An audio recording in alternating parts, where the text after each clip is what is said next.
ये हैं बिल्लू और इन्हें इतनी ठंड लग रही है कि आज ये दूध पीने भी नहीं उठे। इन्हें बिस्तर के अंदर दिया गया लेकिन ये फिर भी सोच रहे हैं कौन पिए। बिल्लू दूध पी लो।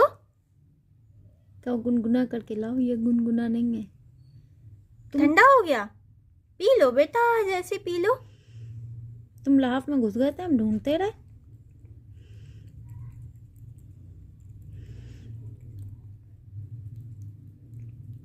वेरी गुड मेरा बिल्लू।